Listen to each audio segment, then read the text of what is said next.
Today's episode is with Emma Cook-Clarke. Emma is an Arc'teryx sponsored athlete who has more first and second place finishes on the World Championship stage than I do races competed in my life. She is a former firefighter and now splits her time between skimo and running. This is a really cool conversation for me to have with someone who operates in such a high level and such a fast-paced life, to see how she manages to find a bit of stillness and slow it down for herself. Also, for those of you watching this, the framing of this video is slightly tighter than anticipated. Luckily, it's myself that's cut out more than Emma, but anyway, I just want to give you a heads up. Now on to the episode.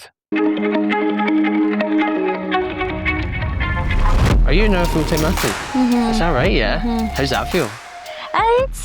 It's weird. I mean, the day-to-day feels great, but saying it out loud is still bizarre. It's still something that I haven't quite almost accepted for myself, I think. How long has that been that you've been quote full-time?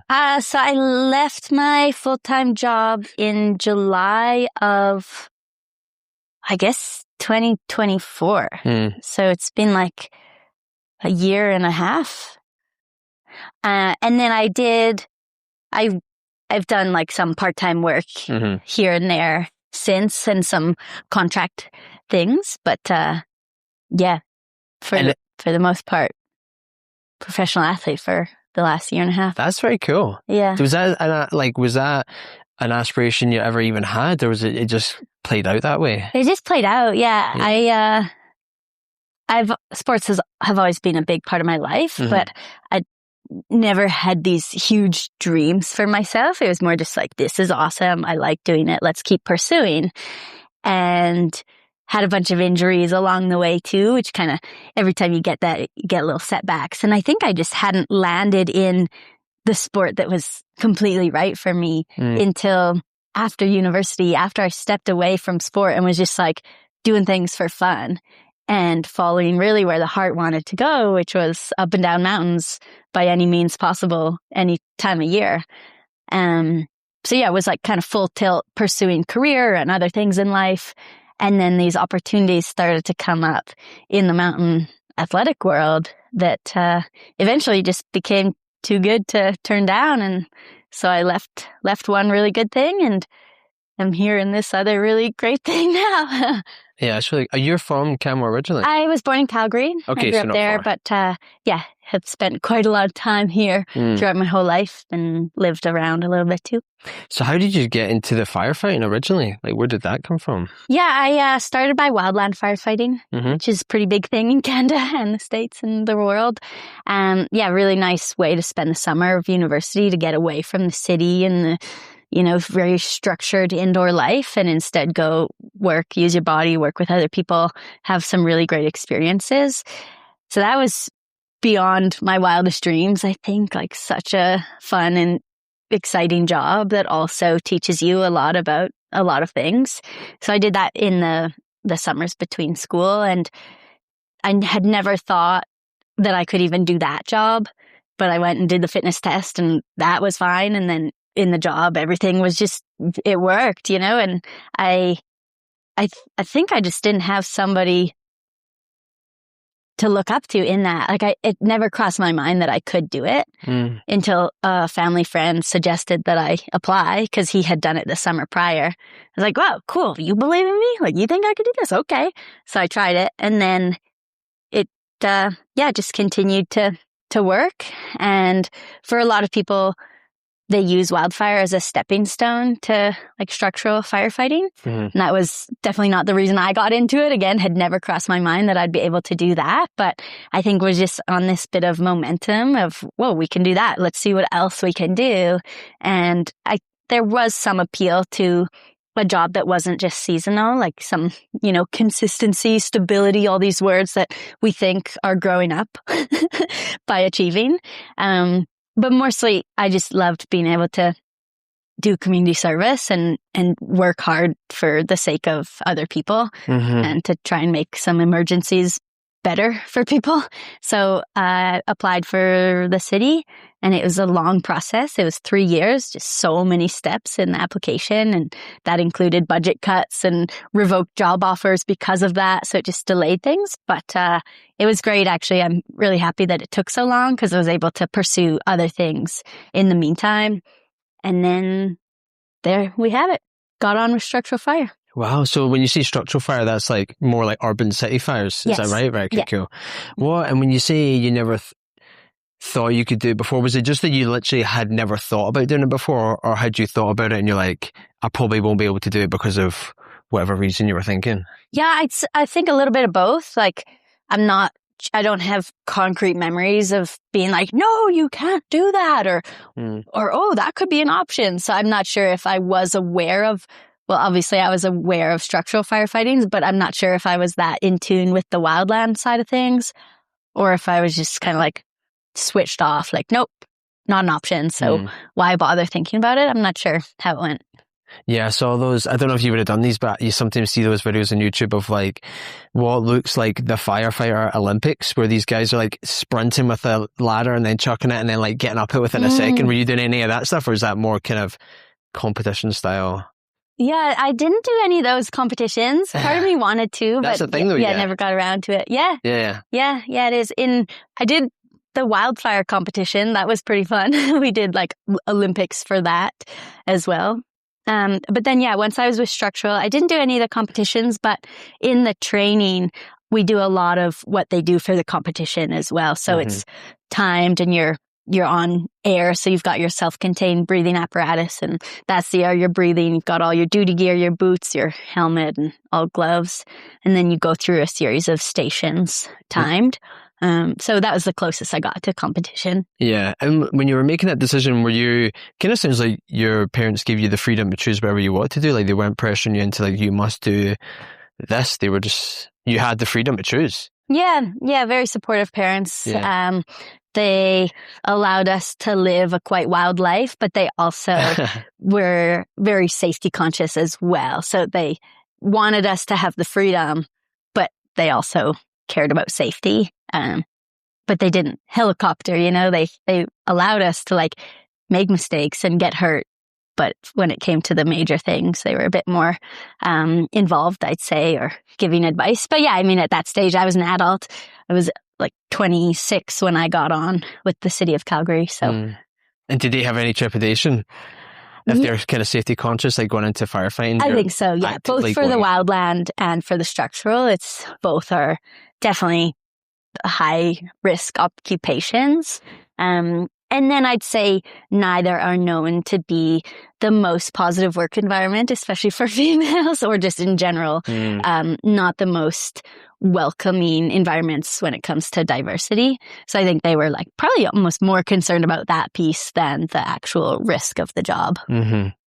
Yeah, I guess. And when you were working there, did you feel like that culture within it had kind of shifted, or do you feel like it was still like that when you were there? Definitely still like that. I think there's a lot of tradition involved and a lot of pride in that tradition, which then leads to resistance to change. So certainly a lot of that still present, but then a lot of really great people too. Yeah. And I think I read online that you had a question to yourself that you said, am I being useful? Do you remember, like, why were you even thinking that way? Like, what made you think that? Have that question in your head, I guess. Yeah, I'm wondering when that was, what that quote was from.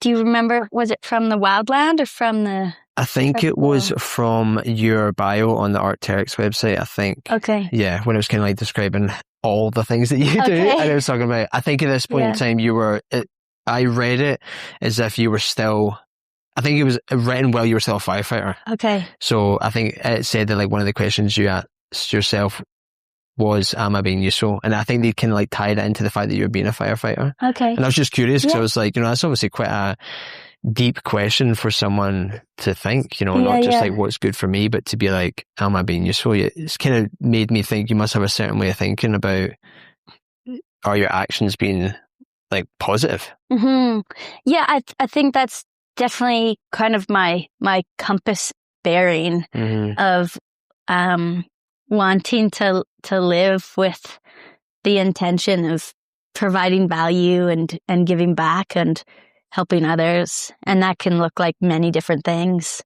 Not necessarily wearing a cape, you know? So I think that's likely where that question came from, was just questioning, are you making the most out of what you're able to do and give? Yeah, I mean, I probably was asking it selfishly as well, because I think I often maybe think, not exactly that question, but I think you get to a stage of life where you think, is what I'm doing, does it matter? Does it make a difference? Is it even important to anyone? Or even just to yourself? You know, I think when I saw it, I was like, it's kind of how I feel sometimes, especially, you know, I'm early 30s now. You're thinking all those questions. Like, what am I doing? Like, you don't want to be working a job where you're just paying the bills. Or, I mean, I feel like that's what you were kind of alluding to, and that's what I was thinking. So I was just thinking that. I was like, yeah, definitely kind of resonated when you asked that question. And then with the firefighting, so how long were you a firefighter from like when you were kind of joined to eventually stepping away? So yeah, with the city was 4.5 years. Wow. And then I did 5 seasons for Wildland. Right, cool. And then you obviously ultimately stepped away from that. Do you remember, was there like a specific moment where you made that decision, or like was there a situation arose that you're like, that made you decide to move on to something different? It had been on my mind for a while, just as I said, with those athletic opportunities continuing to present themselves. I was stretching myself more and more thin, which felt unsafe for me, but also for the community that I was responding to. And with the nature of the competitive sports I was doing, a lot of them were over in Europe or South America, you know, like long travel. And so it led to working 24-hour shifts and then traveling pretty much all that rest of the time. Very poor for home life and for community at home, and just like not sustainable. So as more and more of those other opportunities came up, combined with, you know, the stress of the job, it became apparent that I'd have to make a decision, you know, either go all in, but in one of the directions. And it took a long time, and I went back and forth, you know, even sometimes in the course of one 24-hour shift, I would get there and I'd be like, this is so awesome. Like, I'm driving the fire truck, you know, responding to these emergencies, helping people out, getting some really, really cool experiences and living what a lot of people call the dream job. So going from that to then being like, no, I gotta go. I gotta change things up and say yes to these other things in life. But I think I remember one maybe experience that nudged me towards more so the switching it up was I was able to go to New Zealand with Arc'teryx for a really special trip and like a campaign photo shoot essentially. And I have always wanted to go to New Zealand. I thought about studying abroad there and never was able to make that happen. It's very far from here, of course, so a bit of a tough trip to make happen in some ways, but went there and just had the most magical time. It was so spectacular. And the cool thing about these like long photo shoots is you're going a lot slower than you would if you're just out for a run or ski on your own. You know, usually you go up and you come back down. You might pause for a few minutes at the top, but not for photo shoots, often you want to get that like nice time of day light, so morning or evening. So you're just up for like this amazing sunset, and then you're finishing in the dark and at a much slower, kind of relaxed pace where you're able to take everything in. And that time was so special. It was very windy when we were there too, and I actually quite like the wind. I don't know, it just like makes you feel like you're in it, you know? And I think that was just this aha moment of like, how cool is this? I've just gotten a trip paid for and was paid to be there. Like that's a job, and that's a really amazing job. So I think that was something that for sure, I don't know, kind of just was eye-opening. Sometimes as life happens, it happens like in a gradual way and things feel normal, even though you're like way up here compared to where you started, you know, like any if you had an experience in present day 10 years ago, you'd be like, are you kidding me? You'll never believe what just happened. But when you have it today, you're like, yeah, what? Like we're just chatting in a podcast, like this is so cool. You've created a podcast and here you are, And so I think we maybe have a tendency to, normalize things or like even diminish our success and not celebrate things that we maybe should, not to be like, woe is me, but just like to enjoy your life and to be grateful for the opportunities that you have and your day-to-day living. Like when you ask the question about usefulness, it's like, and then you get the preceding existential thoughts. Like, what a cool position to be in, to be able to think that way and to have the freedom to make changes if you want to, as opposed to being like trapped and stuck in one thing that you just need to be doing. Yeah, it sounds like the opportunity of going full time with regards to the sport gave you more like personal things that you could pursue, like as in the trip to New Zealand. The firefighting obviously would give you that. It would just be a different set of positives, but it sounds like maybe the traveling and exploring and all that exciting stuff maybe was the deciding factor a little bit in that, or a little bit, yeah, it definitely was part of it, and another one that was kind of again I'd say maybe the tipping point was a race in Crow's Nest Pass. It's called Meet the Minotaur. It's a sky running race, and it's my favorite race, but it's so special. It's close to home, but yet it like attracts this global field of competitors.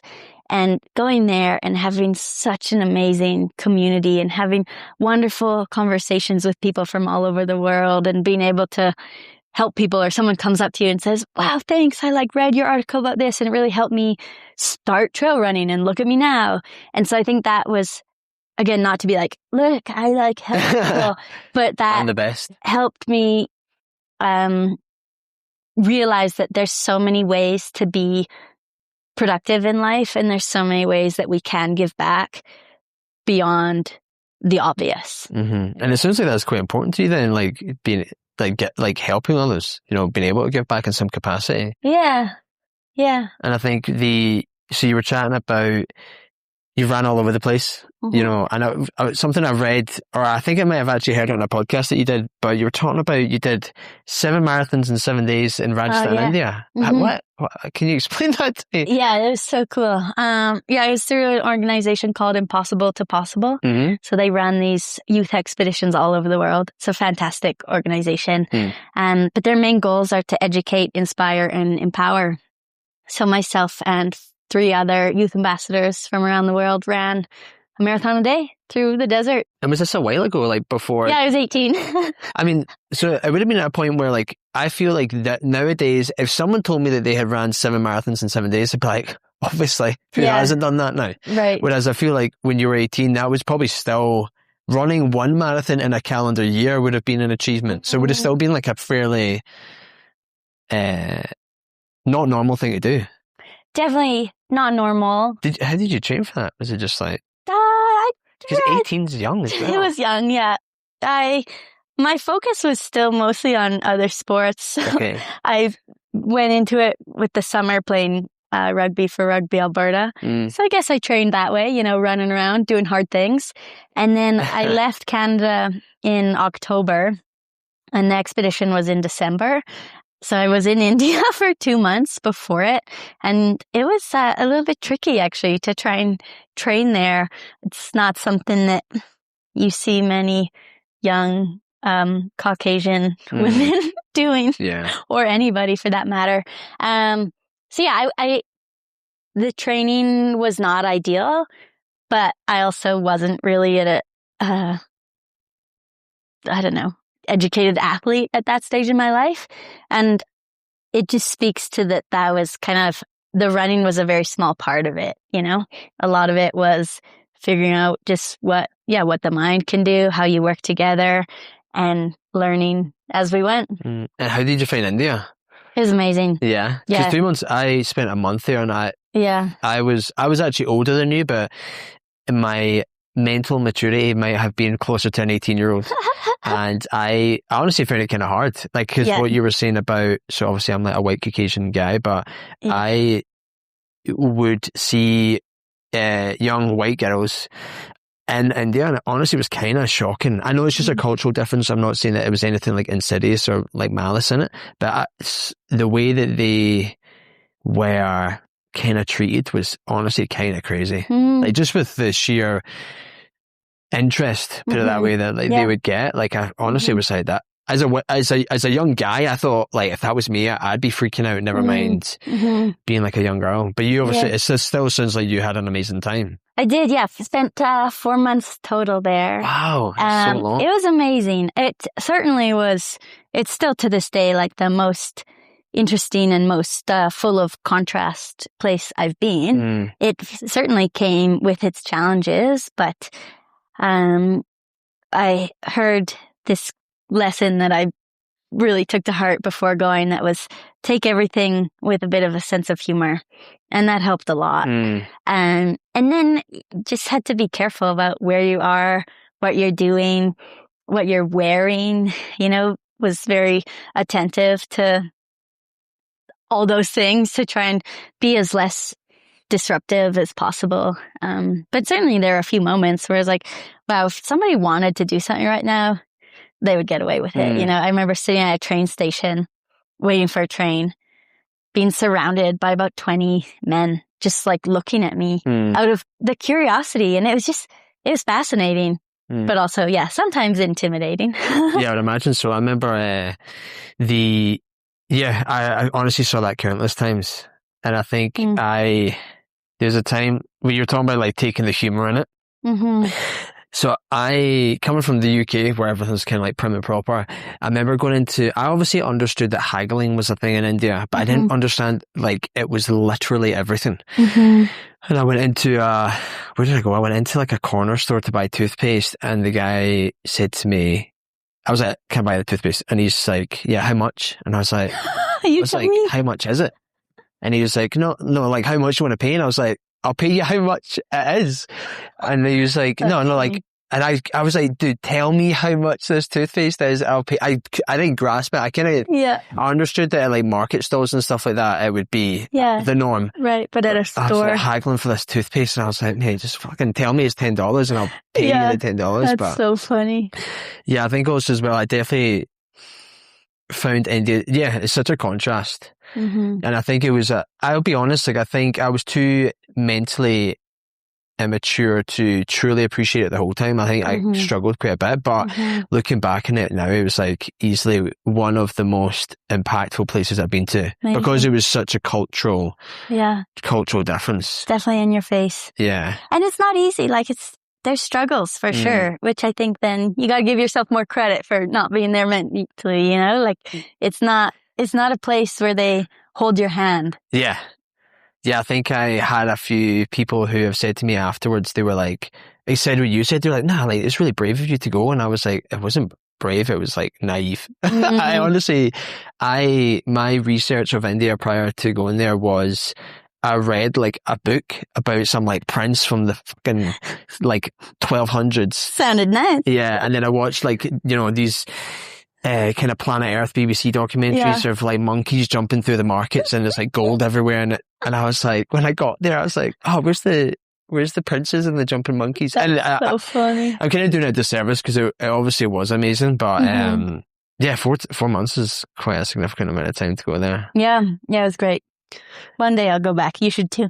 Yeah, no, I know. I think going back with a more positive mindset or just like more confidence in myself, I think I would appreciate it more. But you obviously, so with regards to firefighting, so that's a super high pressure, real life consequences kind of position. Do you think when you stepped away from that, I would assume that you were still able to take lessons that you learned from that and apply it to maybe not life and death choices, but equally high pressure career that you're stepping into, like competing at the highest level? Did you find that there were lessons you were able to take over?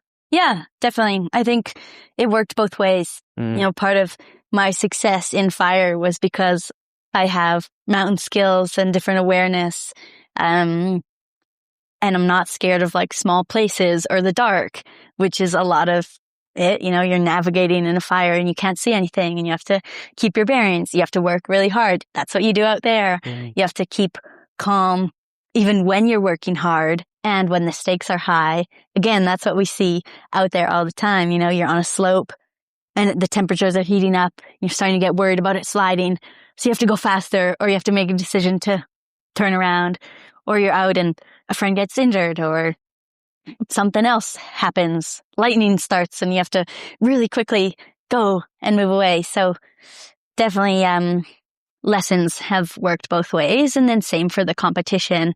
I think it's been nice. Like it certainly has added perspective. You see a lot of really unfortunate situations as a firefighter. And it can, again, back to normalizing, like it was weird how eventually things just like don't phase you. And certain calls still did for sure. But the ones maybe that you just saw so often, you're like, how is that not like affecting you so heavily right now? If you saw that in just like your day to day, you'd be messed up for years. But yeah, so being able to compartmentalize, I think, has helped a little bit with the racing too. And it's given that perspective of like, you're okay. Like, as much as this race matters a lot to you, you are so lucky to just be able to be on the start line right now, let alone hopefully do well, you know?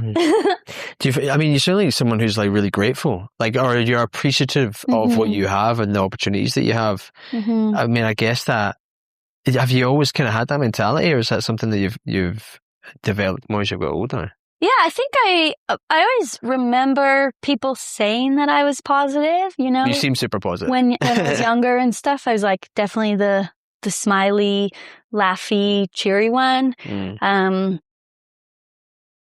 That's not to say that like things aren't hard, but for sure I have found more benefit in attempting to stay a little bit positive. But I embrace when things are hard too. But I think just try not to dwell on them. You know, like try not to dive into them too much. Yeah, I think that's partly why I've had success in endurance sports, is they are very tough, you know, like it's not an easy thing to put the body or mind through, but it's all a bit relative. And it's like, depending on how hard you think something is, or how much you're focusing on, this sucks. Like, yeah, it's gonna suck if you think that way, and it won't get better, as opposed to if you can, somehow reframe to be like, in whatever that looks like, whether you're doing something hard outside or in your job or just day-to-day life, it will be easier. But also, it's important to accept that some things are too hard or too not good for us, and then you need to make changes. Because I would assume that firefighting would be a good place to kind of give you that balance of, I guess, when you go into run, you were talking about like having calls, you know, like, which I imagine some of them would be really difficult to attend. And, you know, therefore when you're doing like a hard run, as much as you want to be successful at it, I would assume that there are moments where you're like, well, fucking this, at least I'm not dying here. You know, like the calls that you've had, which have maybe like given you that perspective of like, okay, this isn't life and death. You know, it's still difficult and you still want to be really good at it, but yeah, I guess what I'm getting at is like, I assume that the moments you had in firefighting would kind of make you appreciate that the runs sometimes aren't as important as we make them out to be in our heads, which would make it more enjoyable, because then you can relax. Like sometimes, you know, you get wound up about whatever. Even sometimes just doing these podcasts, I do remind, you know, I get nervous because it's, you know, it's something that you should get nervous. I love nerves. I think nerves are this perfect, I don't know, thing that make us work harder, and they make you feel more alert at the time. And it's sweet. Like, you're nervous because you're excited because it matters to you. Yeah. And I think it would be weird if you were doing it and you weren't nervous. Like, is this really what you want to be doing then, you know? Yeah, true. Yeah, if you didn't really care about it. I guess the nerves also make me put more effort into it because I don't want to be nervous. So I'm like, okay, if I do X, Y, and Z. Yeah, then you're prepared. Yeah. You can trust your work. Yeah, because anytime you, I actually had it the other day when I was like going into like a meeting with regards to work, and I was nervous and I hadn't prepared. I'd prepared a little bit, but I hadn't prepared enough. And I was nervous, and I remember being like, oh God, like the nerves weren't good nerves. Because like good nerves are when like I'm ready and I'm just excited to do the thing. Right. These were nerves as to like, oh God, I fucking. Oh no. Oh no. Oh no. But it was okay. But, yeah, well, that's a good lesson though. Yeah. Like it doesn't feel good. Those nerves don't feel good because you know that there's more that you could have done. Yeah, I heard this thing that was talking about how you should reframe, obviously your nerves. The thing I heard was talking about how like good nerves and bad nerves, you have like the same physical reaction. Like you have the same racing of your pulse and breathing and all this stuff. But it's sometimes just your mental, it's just how you view that physical reaction. Totally. So now when I do it, this thing that I was reading was saying how when you're nervous and you're like, not bad nervous, but it's not yet excitement, start to like think in your head like, oh, I'm just excited, and it kind of can slowly shift it's not perfect, but I have done it where I've tried to think, okay, I'm nervous because I'm excited, and it kind of forcing myself to like then turn it into like a more of a positive feeling as opposed to being like, oh my God, I'm going to die. Whatever the thing may be. It's so wild how much power we have, like literally just within ourselves and the things that flow that we don't think we have any control over, but we do. It's so wild. Have you like done with regards to like mind-body connection and all that stuff, is that something that you've kind of looked into, or is it just like something that you kind of innately feel, I guess? Yeah, more so that. I think I've like, tried to learn a little bit about it, but I've not done a master's degree or anything in it. But I think as an athlete, fairly in tune with the body and what it's doing. And I also am quite like a feeler, definitely have a lot of emotions, that sort of thing. And some are very visceral, You're like, as you mentioned, your heart rate's picking up or whatever. Like I'll see something and I'll feel elevated, or I'll see something and I'll feel chill. And so just trying to be a bit more aware of what's going on and take that as lessons a little bit, or just to gain a more understanding about like why we feel certain ways. One of the things I really don't like is when you feel something very strongly, but you can't really figure out why. It's like, I'll sometimes feel like a bit of pressure here and I'm like, why? But then you like feel it more because you're like thinking about it or whatever else. Yeah. I don't know, just a bit awareness. Always working on awareness. And when you say working on it, is that like, do you meditate, or do you do like, what do you do when you're working on it? Or is it just something you're consciously thinking about? Yeah, that for sure. Yes, a little bit of meditation. I always say, I'll do more, and then I don't. But like moments here and there for sure. Some breath work, a bit of stretching. And then it's not the same, but while moving, there's a lot of elements that can feel like meditation. Yeah, like runner's high. Yeah. I did this 10-day silent meditation retreat once. That was so hard. It was amazing. Where did you do it? It was a Vipassana. Okay. So it was close to Drumheller. Yeah. It was amazing.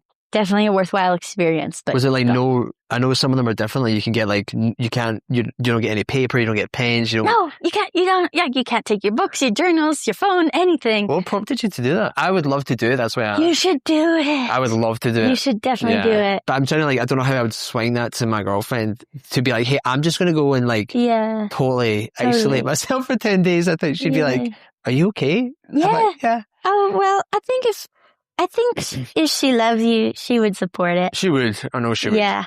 What prompted me, I had finished university and then I had surgery on my shoulder. So I was cooped up in a sling, so I wasn't really able to work or do much.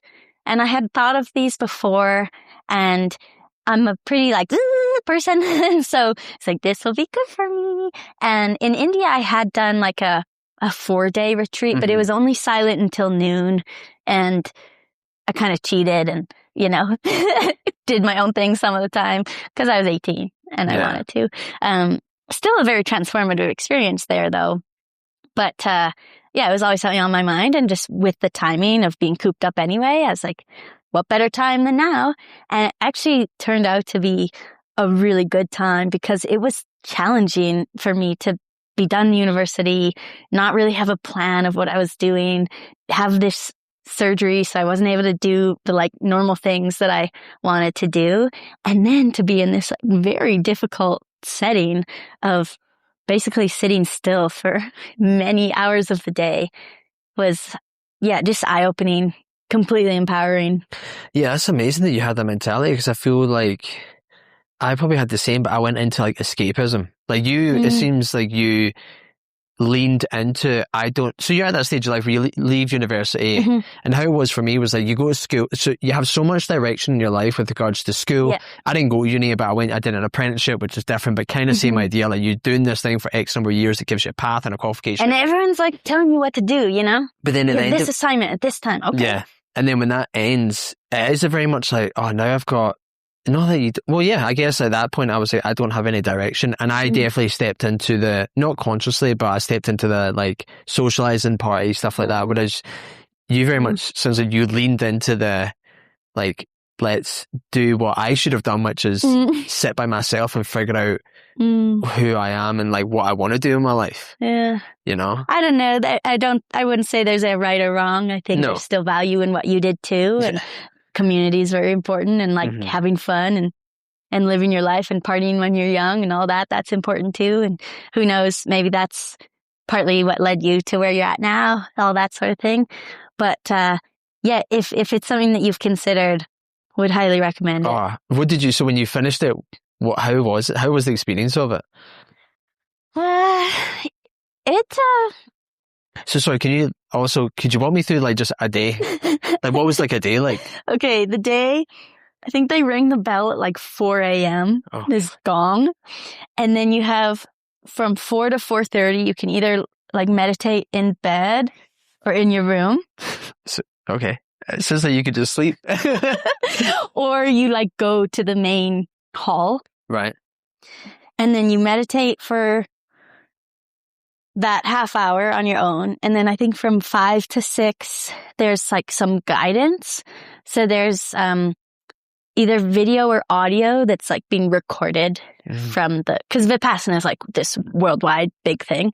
And so they start walking you through things, and a lot of it is focusing on your breath to begin with. And so I think you spend 3 days. Actually, I don't want to spoil it for you. Okay, right. Yeah. Anyway, and then you just meditate for quite a while. You're sitting still, and then you have breakfast. So all the food is done for you. And then after that, you meditate again, and then you have lunch, and then you have a like hour break, and you're allowed to walk outside, but you're not allowed to walk too fast that it's exercise, and you're not allowed to like do lunges or squats or burpees or anything. And so I walked just under the pace. And then you go back to meditating, and then you don't have dinner, but they give you like tea, and you can have fruit if you want, but the hardcores don't even have fruit at nighttime. And then you meditate again until about 9 at night. And you're not even supposed to like hold the door for somebody. Like you're supposed to have zero eye contact.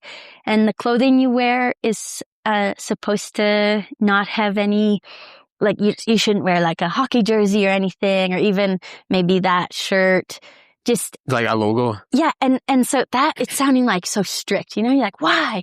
But it's actually quite cool. And it's that they want the experience to be very individual. So they want you to like have your experience and not to like judge yourself, is my interpretation of it. Judge yourself based off of what you think other people are experiencing. And so if you're going through it and you're having a hard time and you look at somebody and they happen to like smile at you, or you see that they have this jersey on and it's the same football team that you like, and then you start creating this story about them in your head, and then you're like, we're going to be friends after this, and then you're like, wait, I was supposed to be focusing on my breath. Okay, back to it, you know? Wow. So that part was cool. Definitely. Yeah, just such a unique, weird experience. And are you talking? Like, is there like strict no talking? No talking. For 10 days? 10 days. You are allowed, there's like you talk to yourself? Is that a stupid question? Module, like there's somebody there that can help. If you're like... And so breaking. You can go, there's like windows at which you can go talk to them. Did you go talk to them? I did. Just to talk to someone? Yeah, I mean, I had a few questions that came up. one time they talked to me because I was moving around a lot. They're like, you gotta sit still. And I was like, I'm trying. Yeah, and then it was interesting seeing like the atrophy, some people left, which is totally fine. I thought of leaving a few times, that's for sure. But what was cool for me was I was like, this sucks. Like, you should leave. But then I was like, but wait a minute, like what are you going back to? And I was just hyping up so much what I would do if I wasn't there. And it wasn't that exciting, and I also, none of the problems had been solved. So it was this cool, like, that's exactly why you need to be here, because you don't want to be here is why you need to be here, which was cool. Yeah. Yeah, it's really cool. Yeah, it sounds like it would have such a crossover in your running as well, or just training in general, because the amount of times you've done anything, no doubt, where you're like, this sucks, I should just stop. Yeah. And it's kind of like the same with going to that, that retreat, being able to be like, no, I will just stay here. Like, I stay in the pain. I know that's like a bit of an extreme term, but. No, it's very true. I would love to, It would be amazing. I would love to go back and try it again. I think too, just with how our life this day and age is like so spastic and so much time on our things and it would be extra challenging. Yeah, definitely. But then again, extra worthwhile. I even find putting I don't do it all the time, but sometimes in the weekend, like I'll wake up and I will not touch my phone until a point gets to the day where I'm like, okay, I need to check whatever. Yeah. And I never really need to check it, but I get to that point where like it's 2 p.m. and even just having that, and by the way, I may be working on my laptop and or watching TV, so it's not like I've got like a screen totally switching off, but just your phone specifically, just not going on it for that length of time. It's honestly like, just nice to unplug. It's so nice.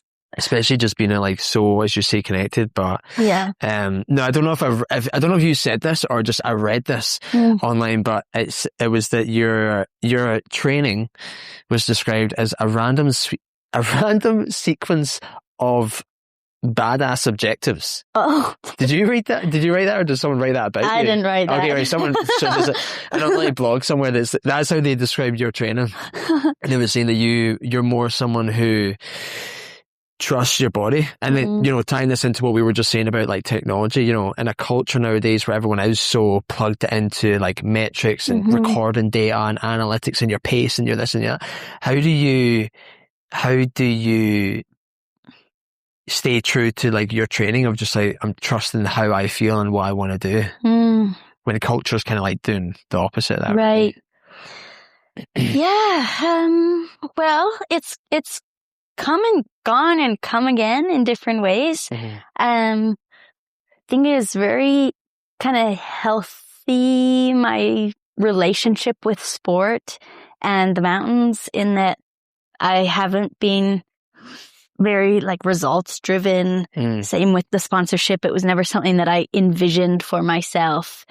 It just happened through me doing exactly what I wanted to do, which was really nice to get these positive affirmations for doing what I wanted and what worked for me, as opposed to trying to like fit a mold and then be rewarded for it. So I think early on it made sense for me that worked, and that was also most fun. And it helped when I had like a wonky schedule too, so I would just do things when it worked and wouldn't when it didn't. But then I got sponsored by a watch company, and I got a coach, an amazing coach named Sam Naney from the States. And I mostly wanted a coach because of the schema races that are really short. I was like, I don't know how to train for a 3-minute race. And I needed to, because I was trying to compete at the highest level, ultimately trying to go to the Olympics. So I was like, I needed some more trust in my training and less. I would be out like making some random workout up and being like, I don't know if this is what I'm supposed to do. And if you don't have trust, like, it's then hard to commit into something, kind of like these podcasts, for instance. Like, if you were doubtful of what you were doing, you'd maybe be like more hesitant of like putting more effort into it, but then you'd just be half-assing it. And instead you're like, I'm committed. Like I'm doing it. And then you're creating something great and you're having meaningful time. Anyway. And so I got a coach and I got a watch. I was like, I'm going to do this record thing. And I didn't really look at it, but it would just like get sent to him and it was nice to have. But now for the last month and a bit, I have been back to just doing whatever I feel like and not wearing the watch ever. And I didn't realize, but it feels like such a weight off. And I'm back to just really doing what I feel like.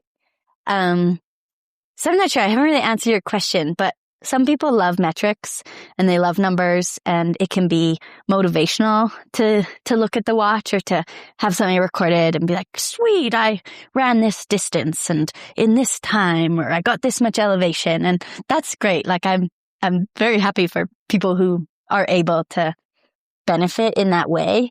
And there's so many new like health features on these watches that it can be helpful in that sense too. Like it can detect heart conditions sometimes for people, or like sickness or fertility. Like it's pretty endless. But personally, I think that we, again, back to like self-awareness, like we should be able to tell all that stuff ourselves. We just have to listen and slow down a little bit. So like, I don't need the watch to tell me what my heart rate is. I know that it's really high, or that it's middle of the pack, or that it's quite relaxed, like it's, you feel it. Same with your breathing. So I'm not sure. I think it just is one less distraction almost. And,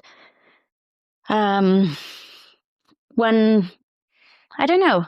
It's just, you're doing it for you, which sounds quite selfish, but sport is definitely selfish, as opposed to doing it for others, but not doing it for others in like a kind way, but like, oh, I'm doing this so that people can look how fast I am. And then I'm going to get these like likes, and then I'm going to get more followers. And then with that, I'm going to get more sponsorship. And it's just like this like chasing that more is so much better. Yeah, I'm not sure. I think too, anything social media, which like Strava included, does lend itself to comparison. And that I've seen be very detrimental to people. Yeah, I'm just writing that down because I had that with, so obviously I have an Instagram for this podcast now, but I haven't had Instagram. I haven't had any social media for like, I don't know, maybe like 9 years until now. And a part of it was because I was that guy that was posting online, not even for like my ego. Like I was going to cool places, and I remember I was traveling somewhere in like Asia, and I was actually having a really shit time. But I remember like posting about it on Instagram and being like, oh, look at me at this temple, or look at me at this thing. And I remember like hating, and that is quite an extreme term, but I honestly like hated the lie that I was creating. Yeah. I mean, I was like, what are you doing? I think I was also just maturing and growing up, but I remember being like, what are you doing, man? Like you're actually not enjoying your life, yet you're posting on Instagram as if everything's amazing. It was like this weird juxtaposition that funny. And then I just like bend it all off, because ultimately I just wanted to let go of that, of what you were just saying there, like posting and trying to get the likes and trying to get the comments and trying to get the this and the that. And it honestly was very nice. And that's just more about me and my mentality and how I was approaching those kind of like tools like social media. But I definitely think stepping away from that, and you were saying about not taking the fun out of, or like having more of a rigid training plan. I guess you also got to where you are because of what you were doing. Yeah. So therefore it must be kind of hard to, when you get a new coach, that I would assume is one to get you on a more of a regimented kind of training plan. You're like, well, I got here because I had this idea and I was doing it this way. So I assume you want to find a hybrid of the two. Yeah. But, yeah, it was great. The first few weeks we worked together, he was like, just do your thing. And I recorded it so he could know, or I would talk to him. He just wanted to see like what I did. And then he started making a plan. And then I remember it was like in the first few weeks, he had like a, 5K recovery run, like quite easy jog type thing. And instead I went up the Big Sister, which is about 5K, but also like 1,200 meters of elevation gain or something. Yeah. And it was so funny. I felt like very cheeky. I didn't want to message him about it, but then he saw it. He saw it, and he was like, just like asked how I was doing. And then I had some like bit of a cheeky reply of like, yeah, sorry. It was about 5K though. And he's like, yeah, different definition. But, but he supported me in doing whatever I wanted to, within reason. Like we talked about how at certain times of the year, it's more crucial, like 2 days before a race, I'm not going to go do that. But at times, like I need to do that for my soul. Yeah. And what is the balance of your time between ski-mo and running? Is it follow the seasons, like winter ski-mo, running? So, okay, sweet. Yeah. That must be quite cool as well then. Yeah. You know, being a full-time athlete, but also having, like it changes every I know it won't be exactly 6 months, but like every 6 months of the year, it must be quite cool to go from one to the next. Like you're not literally just running the whole year or just swimming the whole year or... Yeah, it's cool. It's nice. I mean, we have so much winter here that skiing is often... You have to enjoy it. Yeah, exactly. But I try and still get some running in year round, and the priorities of which season, those kind of fluctuate depending on the year. And I was going to ask you about...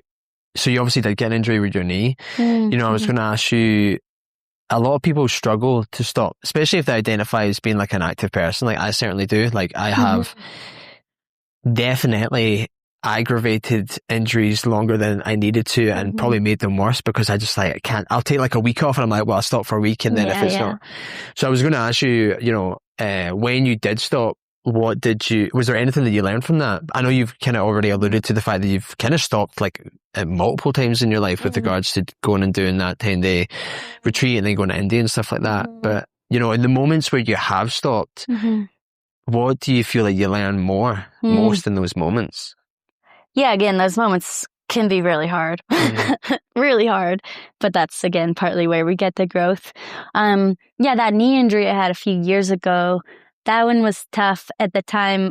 Same as you. It's like, well, it'll be better next week. And it wasn't. And I was pretty out. Like I couldn't even walk with that one. So that one, in some ways, like that made the decision easy. Like I just couldn't do it. So I didn't have the temptation to get back to things and to prolong it that way. But mentally it was really tricky, like not the unknown, I think. And I was very resistant, you know, kind of not wanting to accept. I also didn't know exactly what was wrong. And so I had no idea the timeline, like 2 weeks, 4 weeks, 6 weeks, ended up being 3 months before I was back to doing really anything. Yeah. But I think one of the things I learned in that, well, a lot, but it forced me to take a step back from everything and kind of like look at the bigger picture, which is helpful. We get so fixated on what we're doing, you know, and it's like next thing, and busy, like do more, be productive, you know, or distraction on the phone. And so to just be like forced to chill and do much less and hang out on the couch, which is not really what I do, allowed me to learn more about myself and what I wanted to do. And then in the physical sense, which I think can get a lot of people, is we think that we're like on this trajectory and that if we slow down or stop, we're going to go back to where we started. And that's not all the case. It takes longer to lose fitness and strength than we think, a lot longer. And, I think sometimes we just push ourselves a little bit too much. Injuries happen. That's okay. That's part of life. But just trying to give space for them and trust that you'll be okay and you'll get back to it. And it's better to take a little bit more time off and to give whatever your body needs, give it the time and space and come back stronger when the time is right, as opposed to keeping on prolonging. Because it's not fun either. Like when you're injured and in pain and hobbling around, it's not ideal. Yeah, I've kind of had that too. It's actually better now. But the first time in my life I had like a chronic injury and it was all stemmed from not stopping. Yeah, if I'd stopped in the very beginning 2.5 years ago, probably 3 now, I would have maybe got over it quicker, whereas, you know, like just like refusing to do that. Yeah. And did you find, was there a specific, I don't want to say identity, but was there a specific story that you told about yourself that when you stopped, it kind of forced you to reevaluate that? Or like, what was the hardest thing for you to let go of, like an identity that you maybe attached to? Yeah. So when I had that injury, I was still working with the fire department, and I had a excellent start to my running season. I had like 3 podium finishes in Sky Running World Series. So I was on track to go to the finale and hopefully have like very strong result. So I would say that was like my breakout running season. Plus I was firefighting. It's like, life is good. Obviously I got injured, you know, like I was on the path that I was just doing way too much. So the identity piece was very tough to go from like top of my athletic career, also top of my other career, not being able to do either. Of course, firefighting is a very physical job. And so I felt like I was letting my coworkers down. I was letting the city down. I was letting the people down by having this stupid injury, you know? I was like, how selfish to do that. So that was kind of part of the resistance I had to it. And that probably lasted for about a month or so. And once I finally kind of got understanding of what it was and knew that it was going to take longer, I was able to just get more acceptance for it and finally be a little softer on myself, because I think I had been for many years just like, go, go, go, always harder, better, faster, stronger, you know, like also in that career, you have to be tough. Yeah. Like, you have to be really, really tough. And so that was just my like wall that I had up. And once I was able to break that down a bit and just be kinder to myself, that's when the magic happened, and I learned that that's important and that we need to do that, and that it's hard to heal from an injury when you're still like stressed, you know? Yeah, I do. I remember, oh God, like 9 years ago, whatever, I was kind of going through a period of time, was putting undue stress on myself, and I was having like panic attacks and all this stuff. But anyway, it was just like a very it was a very mentally stressful time, which it was actually a very cool, in hindsight, lesson I learned, because the mental stress I was putting on myself was physically stressing me out. And what I mean by that was like, I was constantly, my eyesight was, I actually really good at it. Like I've pretty much got like 20/20 eyesight, but at that point, because I was so tired from constantly stressing and like panicking, it was like deteriorating my eyesight. You know, I was like, I was constantly achy and anyway, and you know, came out of that and everything goes back to normal. And I was like, to your point, I was like, wow, it's like, it was a horrible lesson to experience, but it was like a really valid one to be like, wow, like how much you mentally tax yourself has a very real effect on you physically. Definitely. You know, yeah, and it was quite, again, I wouldn't want anyone to do that, but I mean, in hindsight for me, it was quite good. Yeah, and good that you're able to realize that and not continue on all these years later doing that same thing and not kind of like trying to put blame elsewhere, you know, as opposed to being like, no, I was really stressed. And then because of that, I caused this stuff to go on, you know, we accepted that it was, kind of you. Yeah, that was me. Yeah, definitely. But also that's not to say that like it's all up to you. No, like, I know. Yeah. There's, and same for the injury thing. Like there's a lot of circumstances that aren't up to us. Yeah. And you were saying that at the end of that, am I right in saying at the end of the kind of like that 3 months, that's when you go to New Zealand? Yeah, pretty much. Yeah. Yeah. Maybe, what was it? A few months after that. Okay, cool. Yeah, like I had gotten back to work and that sort of thing. But that New Zealand trip, was that kind of like your first major foray back into running? Yeah. And then you were with a guy called Adam, who's like another Arc'teryx athlete. Yeah. And I think, if I'm remembering this correctly, he was saying he encouraged you to allow other people to lean on other people to support you, was something that I think it sounded like he kind of suggested that to you. Is that something that you did? And if you did do that, like, how, did you find, like, what was like, you know, kind of leaning on other people for support as opposed to being like, it's me, I need to fix myself? Yeah. I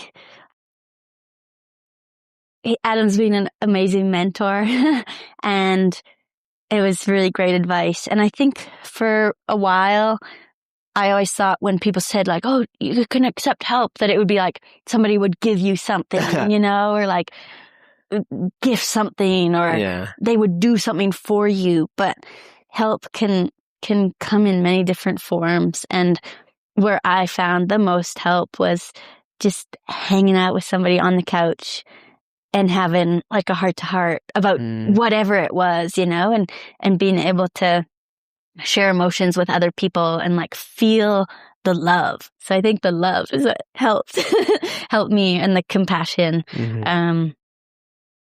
Yeah. Because I guess it makes you feel like you're not going through it alone. For sure. Even though they can't take the pain away from you or like physically like magic your knee into a better state. Right.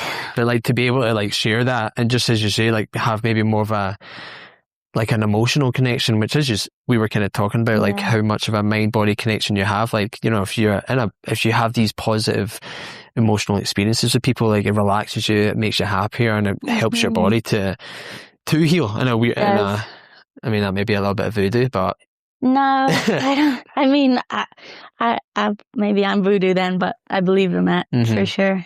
Yeah, and it definitely sounded like Adam was a super positive influence to have. Yeah. I think I'm definitely envious of that trip to New Zealand, because that's somewhere that I would love to go to. You should go do a silent retreat in New Zealand. Yeah, no, I know. Everyone's like, how was New Zealand? I'm like, don't know. It's just in a silent room for 10 days. You could stay for longer. But you've obviously, you kind of alluded to as well, that you've competed at the highest level. I was kind of like going through your online history. It's like podium finish, first place, second place, like all these things. Is there like a mental, like, is there like a practical mental trick that you use whenever you get like kind of fear and doubt in these, probably like high stressful moments? Not high stressful necessarily, but difficult moments when you're at the highest level and you're like, oh God, have I prepared right? Have I done this? Have you got like a little mental thing that you use to chill yourself out? Well, I think that's a constant thing I'm working on. Yeah, I don't. I've not been one to like always think super highly of myself. And so I always go into things with like a heavy dose of humility, I think, which is good, but to a point. But yeah, I try and remind myself of whether it's events in the past or just training, and remind myself that even though I've like can feel the doubt, often you're, you exceed your expectations. What I've been trying to reframe lately is, instead of calling it confidence, calling it mental strength. Just like physical strength, we have different strengths in different areas, and so as opposed to be like, I'm not confident, it's like my mental strength is like lower in this one cup, but high in these other ones. I worked a little bit with a sports psychologist, and one of the questions he asked was, okay, when is the time that you have gone into something really confident and it like hasn't met your expectations? We've all had times like that. But then when's the opposite of, okay, you've gone in low confidence and it has completely exceeded your expectations? Like that, I'd say, is more common. And so even that can be like a reminder of, you don't have to feel confident necessarily for things to go well. Yeah, that's true. I never thought, I mean, I've had the exact experience, but I've never thought about it that way. Like, do you feel like there is a big help in having a sports psychologist? I think so, for sure. I mean, it must be because people do it. I mean, like we go to different professionals for different things. We bring our car to professionals. Like we should totally bring our brain to professionals, Yeah.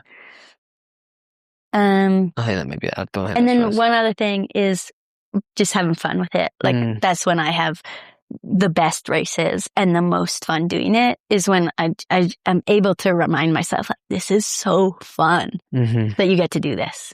Yeah, like you obviously kind of tried about it already, but it's like fun is like a key part of training for you. and it's very cool that you've been able to kind of stay true to that. One, like when you get to these levels where I assume people take it more and more serious. Very. To still keep it like fun, because I guess if you take the fun out of it, then like, would you even bother doing it anymore? Yeah. I mean, for me, not, but I think we all have different values and we get out of things. We're all different. But yeah, for me, that's a pillar. And yeah, for sport, but like life in general. Yeah. And had you had like not therapy, sorry, but had you had like any psychology experience before as a sports psychologist? Not really. Yeah. No. The older I get, the more I think it'd be useful for anyone to have therapy. Like even people who aren't, I mean, I'd probably include myself as just like an average guy in the sense of like, I don't have any major life worries. I've got like the general thinking about the future and stuff like that. But even I think it'd be really nice to have, because I think obviously if you're fortunate, you have like a husband, wife, boyfriend, girlfriend, whatever. And sometimes though, I think you don't want to burden them constantly with what you're thinking about all the time. Maybe I'm speaking for myself. You're sorry. Totally. You're absolutely right. And it's like a bit of a biased perspective, and it's like it's like back and forth. Whereas a therapist is like, no, it's their job. You're only talking about you when you're there, and they're leading you in directions that help you. The thing I love about this sports psychologist I work with, who is basically also my therapist, okay, cool, is like I've never heard him put words in my mouth. It's the profound things are what I end up saying, but through his guidance, which is so crazy. Have you ever said anything that you kind of surprised yourself that you came to this realization? Yeah, a lot. And then what I was saying earlier about like these visceral feelings, like that, things that'll be stimulated, it's wild. Yeah, I think it'd be cool as well to, as you say, have someone where it is more of a focus on you, really. I'm obviously not comparing this podcast to therapy, right? But I am. Yeah. But I bring it up because I've had a couple of people after I do the podcast, they'll be like, oh, I really hope I wasn't talking about myself too much. And I'm like, that's the whole point. Like the whole point of doing this is to be like, if I was chatting the whole time, it would be pointless. Like I might as well do it myself.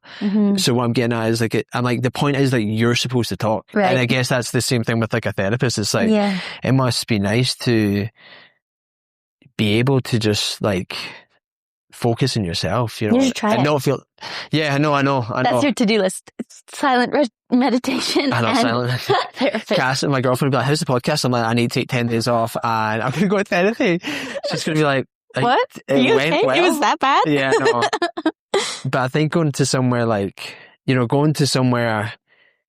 you were saying, like New Zealand, especially when you've had like such a hard period of time to then, I know you said it was a couple of months later, but to then like go to this unbelievable place with like a really positive person like that in itself must have been quite a therapeutic experience. Definitely. And as you kind of allude a lot to like the community that surrounds you, like, it must be really nice. It was great. Yeah. And as I said too, like the pace was slower. We'd sometimes just be like chilling for a few hours all by yourself.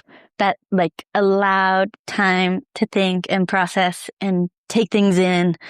Yeah, I think that like stillness is very important and something that we're lacking a little bit in our society. Yeah, I definitely feel like I now consciously try to add moments into my day where I'm not listening to music, I'm not listening to podcasts, because I can do that. Like I can honestly go, I actually don't touch my phone when I wake up. I go into work and then I get on it. But, on lunch or like walking to the gym or like driving here or whatever the thing may be, like I can constantly be listening to something. And now I actively am like, just spend like when I go to the bus over here, I was just like, I'm just going to sit on the bus. I mean, I was reading my notes to be fair, but I was, I guess what I'm getting at is like just actively in certain moments, there's moments of like quiet in your day where your brain's not just like getting frazzled. It's great. Sometimes I catch myself like listening to a podcast or music or an audiobook and then like looking at a recipe on the computer, looking at my notes, opening my phone, cooking something on the stove. And you're like, no. This is terrible. I know. I'm like that with movies. I actually don't do this, but like I'll consciously, if I'm watching a movie, like I'll put my phone, it doesn't even need to be in another room, but just away far enough that I had to get up to get it. Because the amount of times you watch a movie and then even something comes up in the movie and you Google it, but by the time you get on it, you like start Googling, like, that's the curse of me with Instagram is like, I'll go on. So now how I work my Instagram is like, I don't have it on my phone. I got it on my laptop. Whenever I post about the podcast, I'll like go on it, post about it, and then I don't go on it again. Okay. But I will sometimes go on it. I'll see a post and then like 30 minutes later, I'm like, and I've totally forgot why I was going on it. It's what it's designed to do. Like, that's what they spend tons and tons on research is like, how do we keep people here? And when you run, like when you're doing, I guess running, when you're like doing like competitions and stuff like that, do you have music or are you like without? Yeah, I rarely train with music. Oh, really? Yeah. I made the mistake of doing that with, I did an ultra like a number of years ago and I had like headphones and it was a long one, so it was a long period of time, but I like listen to music, had podcasts, talked to my mum on the phone. Oh, nice. Yeah, which was like the whole reason I did it was purposely to distract myself. But once I'd done it, I was like, I kind of took away from the experience because I didn't really have those, part of me wanted to do the ultra was like, I wanted to have those moments of, what's it going to be like when it's night time and I'm still running like X amount of hours later? And I kind of, while I did do that, I lost the mental gains, I would have said, because I was just distracting myself. And in hindsight, I was like, that kind of sucks actually. Yeah. So I might need another one. It's interesting. And it's like not only the mental, but also the physical. Like if you're not having anything, you're really aware, you know, and so you might be like, oh, am I like actually running a bit too hard right now? Or is that knee twinging a little bit? Or like, oh, actually I'm feeling pretty good and pretty relaxed. I think I can pick this up a bit, you know, just more of a full mind body experience. Yeah. And you were talking about as well with when you were talking about your injury and how like you kind of had this like indefinite period of time. Obviously it was 3 months in the end, but you didn't know that. Like, you didn't know if it was going to be 1 week or 2 weeks or whatever. And you kind of said that you aren't someone who likes the unknown, which I think is a totally normal thing. Is that something, do you still feel that way? Like, I guess what I'm saying is like, are you someone who's comfortable with uncertainty or do you feel like you like having a totem pole to be like, this is where I'm going? Yeah, it's funny. Like it's just even the difference in words, like unknown versus uncertainty. Yeah. Is funny. Like unknown to me is exciting. Uncertainty is like, ugh. Even though they're not like necessarily that different words, but more just like my mental perception of it is, unknown is like this opportunity. It's something that you can explore. It's something that like, maybe that's the difference. It's knowingly you're approaching the unknown. Yeah. As opposed to uncertainty is like, it feels more like you're just lacking stability. You're on ground that's like wobbling without you wanting it to. So yeah, I guess it's like uncertainty when there's aversion to something versus unknown when it's a bit more up to you. That's very true. I never thought. So maybe it's more like that. I'm not afraid of the unknown, but I appreciate having control. I think like in the mountains for sure, we jump into unknown or uncertainty, whatever word you like, all the time. But you do it with skills. You do it with constantly reassessing. You do it with the group of people that you trust. You do it with a body that you're really aware of. You do it with the right gear, the right training, education. So you're like equipped to address the unknown as opposed to something that's like totally not in your control. Yeah, but I love change, I'd say. I'm all about that. I don't really have much routine or ritual. I'm like often changing things up all the time. So I think in that sense, I do really appreciate the unknown. But,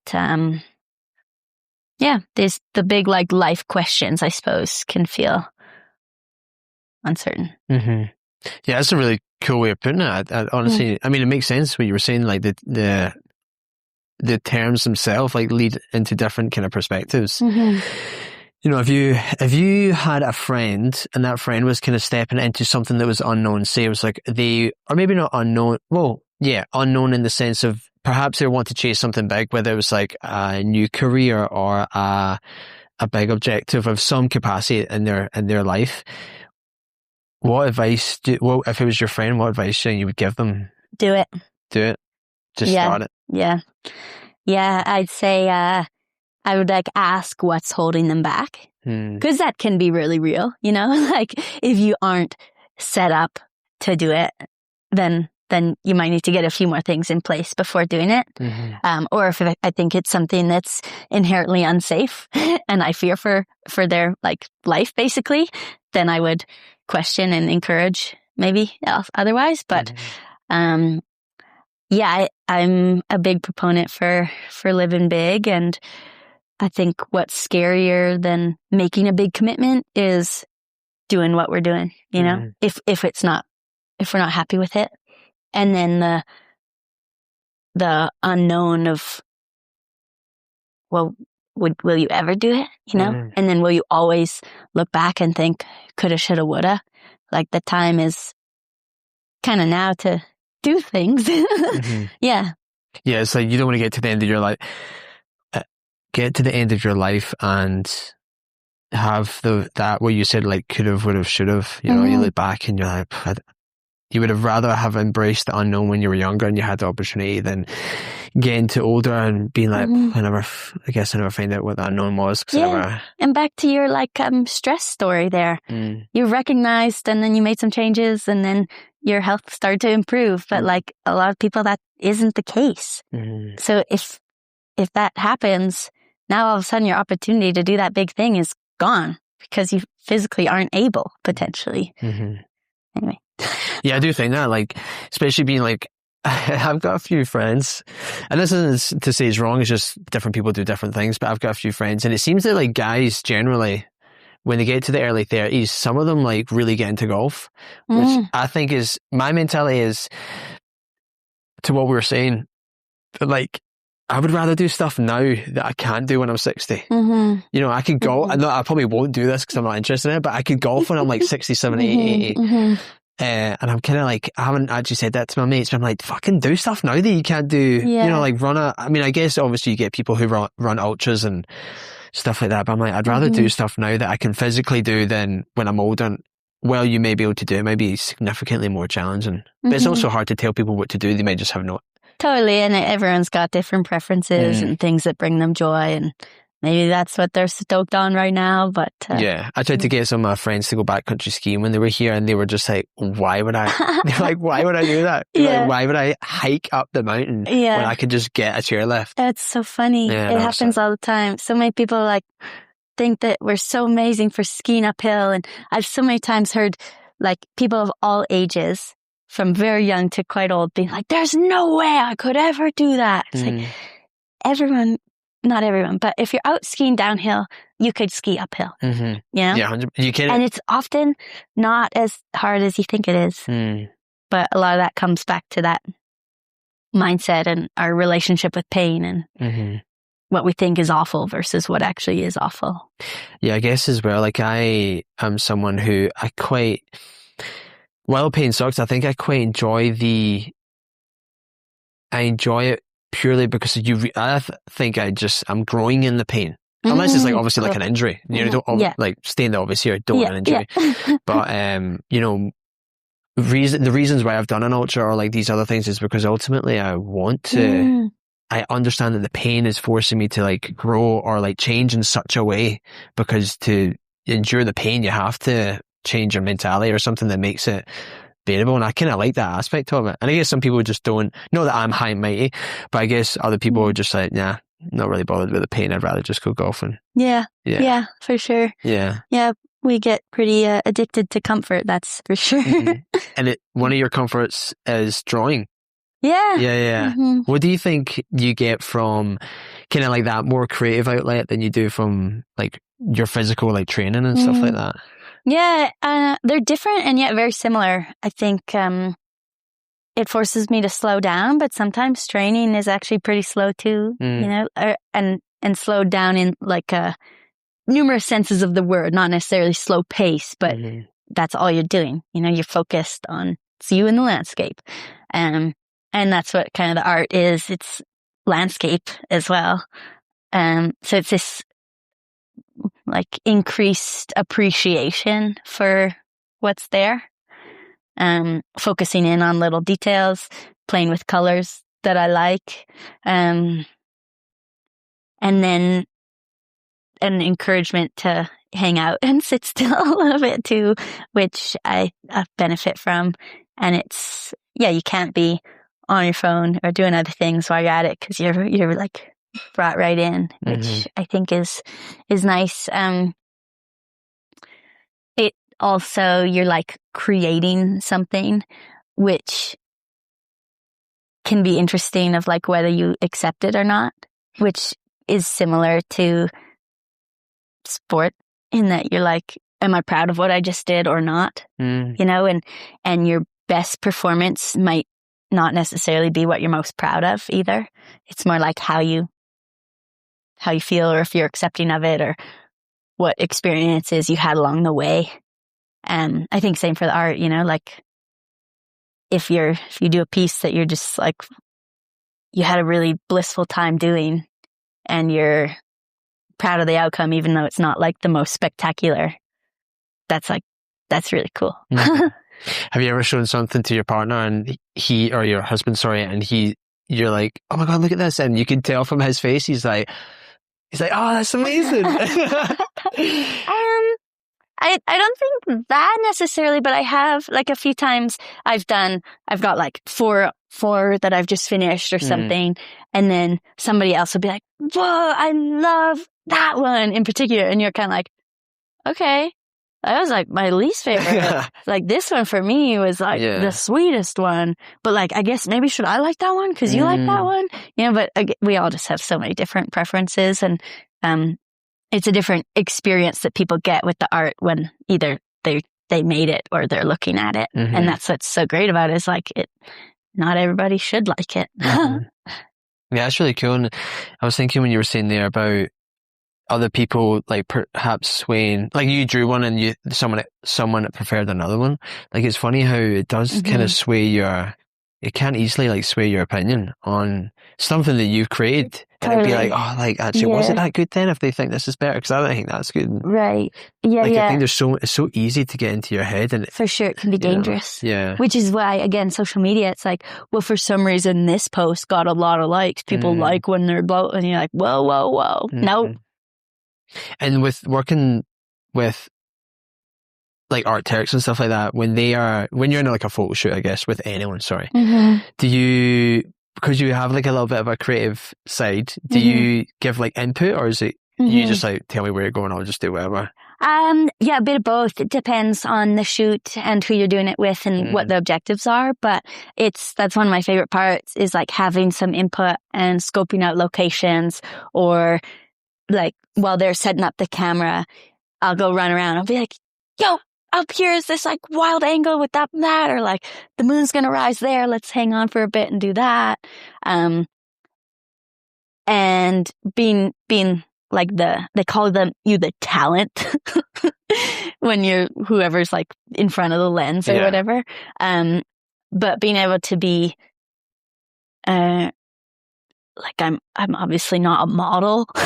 Like I'm an athlete first. And so sometimes somebody will like tell me to do something, and I'm like, no, I'm not doing, like, you know, I'm not running that close to that death ridge, you know. I'm going to run in slightly. Or they'll be like, hey, run here. And I'm like, in the frame, you're going to be able to see that there's a path right there. That's going to, like, as like a viewer from it who's,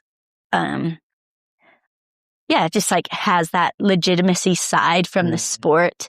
And as a viewer, it's kind of fun to be able to like play together. Yeah, I think working in creative industries, I don't work in a creative industry, but like, you know, doing the podcast and you doing your drawings, or like obviously doing the athlete / modeling stuff. I think it's a very cool,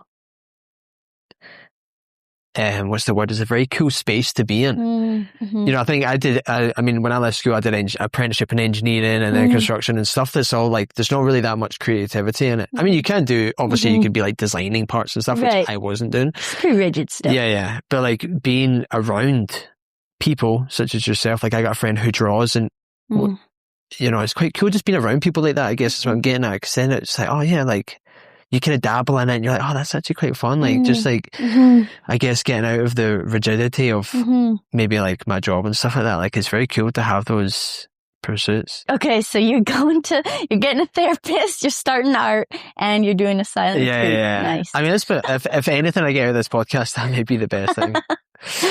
And, you know, when you look forward to, so you've just spoken there about the 3 things that I'm looking forward to going forward, but like when you look forward, like what's the things that excite you the most? And not necessarily just like big races and stuff like that, but you know, you've kind of said that you like the unknown, and you've had like you've already had like quite a few iterations in your identity with regards to like being younger and then being a firefighter and then being a full-time athlete. Is there, like, what excites you now, like looking forward about like what you might become next? Yeah, I think I'm in this transition period right now, which is scary but really exciting. I'm looking forward to less competition. Actually, the last few years have been way too much, like both summer and winter. Yeah, just way too full on, too much travel, too much rigidity, not enough like time for fun and play, basically, because there's just been too much on the line and too much at stake. And so I'm pretty pumped for more missions that I'm more just fired up about, you know, closer to home stuff, exploring more of Canada, really pumped about that. And then I went to school for environmental science, and I've done some work in that field.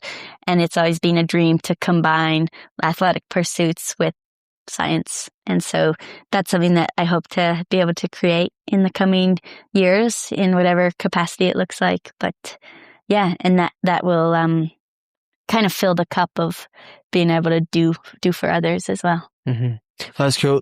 And Emma, thank you so much for chatting with me for so long. I know I've been nudging you to do this, but just I've know so many people who know you, and honestly, like they were all just like, she's the most positive. They also said you're an amazing runner, but you know, they were highlighting just like how nice and positive you were. And I think it's really interesting chatting to someone like yourself, because you know, you were talking about how you, I think, are someone who's quite like constantly needs to keep going and have stuff to do, but then you also have this very interesting side where you've actively slowed down quite a lot, you know, at various points, and I think that's really cool. But yeah, thank you for sitting and chatting with me for so long. I appreciate it. Thank you very much.